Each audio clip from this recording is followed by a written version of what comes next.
Ini nomor PKS kan? Iya. Gimana kesan-kesan Mas Abdul? Iya, debat ketiga. Pak Adi, targetnya nanti di tanggal 27 berapa Pak Adi? Targetnya nanti di tanggal 27. Oh. Pertama Sungkaro, mudah-mudahan penyelenggaraan Pemilihan Tenaga Kerja ini berjalan lancar, aman, dan kita bersama. Yang kedua, mudah-mudahan juga ibu saya, kami bersama OJK berharap masyarakat tadi memberikan kesempatan untuk kami untuk memimpin di masa depan.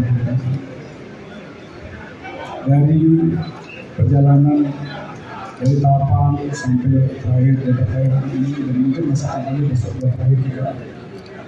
Tentu sebagaimana yang kami sampaikan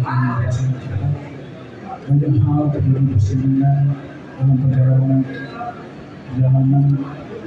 menghadapi pilkada Badung 2024. Dan semua itu manusia ini masih ada kebersinggungan dan termasuk juga semuanya itu adalah bagian dari dinamika untuk meyakinkan masyarakat, untuk meyakinkan kaum baru memilih pemimpin daripada kalian masing-masing. Memberikan kami mengenai bahwa kami pasangan kita dengan segenap tim kami termasuk shareholder yang terlibat dari partai pengusung tentu berupaya semaksimal mungkin untuk mengupaya untuk ada satu gesekan sekali lagi kami pada malam hari ini menyampaikan komitmen kepada seluruh komponen masyarakat termasuk pasangan Pak Olesiasi dengan Pak Alif dan seluruh timnya. Mudah-mudahan dengan pasangan debat hari ini terakhir kita bersama-sama untuk kembali ke titik awal kita. Tapi nanti apapun hasilnya tanggal 27 itu boleh kita dan kita semua tetap dalam lima kali. Saya kira dulu.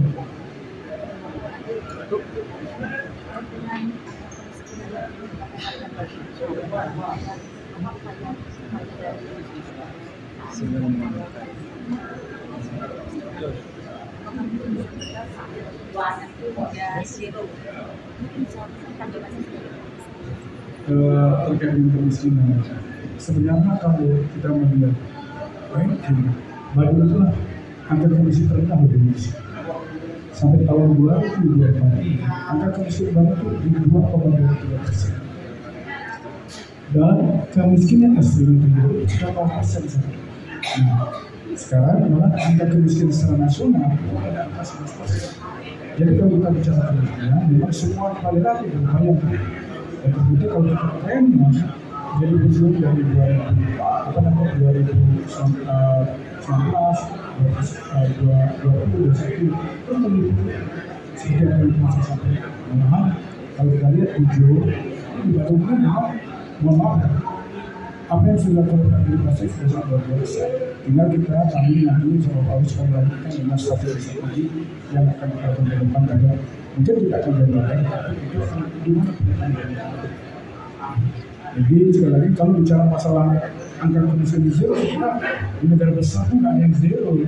Atau yang sederhana. Kalau sekarang misalnya Kabupaten Badung ada masyarakat yang ternyata sudah melakukan kemiskinan, apa zero?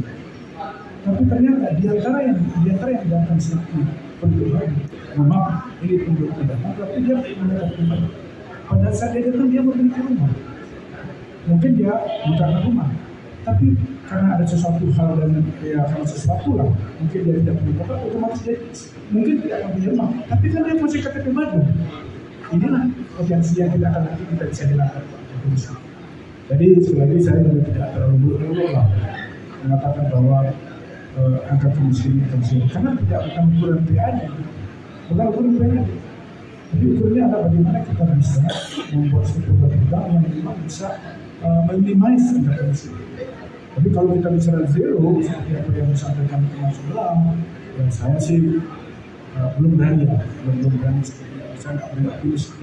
Tapi setidaknya kita akan minimize manusia minimize dengan program-program yang kita buat.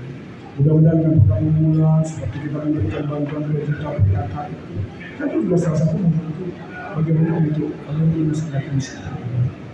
Mudah-mudahan dengan program-program yang kita buat di pasangan juga dalam menangani 5 tahun ke depan, sementara kami bebas pemimpin itu bisa kita terus kecil dan lama sehingga yang mudah-mudahan mendekati yang seminimal mungkin. Ada berarti tidak sampai zero gitu, minimize gitu. Ya artinya kemungkinan masih akan ada kemungkinan. Contoh kayak yang sampaikan tadi. Contoh misalnya sekarang elektrisinya, kami bisa kita contoh misalnya dengan program bedah rumah, memberikan semua. Tapi kan penduduk bedah kami kita tidak bisa. Ternyata dia punya KTP. Ketika dia pada saat dia datang di sini masih dia mampu mengontrak rumah, ya kan? Dia masih punya rumah. Nah, tapi setelah itu kan nggak tahu kenapa dia sudah nggak bisa ngontrak rumah lagi dan sehingga dia tidak punya rumah. Gitu. Nah ini apa yang terjadi? Tapi dia kan macam dekat ke kehidupan sehingga angka kemiskinan tetap ada. Nah itulah kira-kira pertimbangannya kenapa saya tidak berani menyampaikan bahwa itu angka kemiskinan tidak kecil walaupun PAD kita terus meningkat. Tetapi setidaknya kita akan selalu berusaha. Malah kita akan melakukan bagaimana caranya untuk seminimal mungkin akan kemiskinan. Karena bagaimana juga itu sebagai jadi indikator bagaimana tingkat derajat kesehatan masyarakat di Bandung dan sampai dari angka kemiskinan. Untuk target sendiri Pak Adi, dari 3 kali debat ini apakah yakin mencapai target berapa? Untuk apa ya? Untuk kemenangan. Astagfirullah kita diberikan kesempatan. Untuk target? Kita doakan lah. Ya target nggak boleh dulu. Yang penting kita doakan. Kita diberikan kesempatan dan ini tanggung jawab besar untuk kata bagi itu besar. Cukup banyak. Seperti yang saya sampaikan dari pertama, masalah struktur, masalah sampah, masalah penancasan, masalah alih fungsi lahan, termasuk air.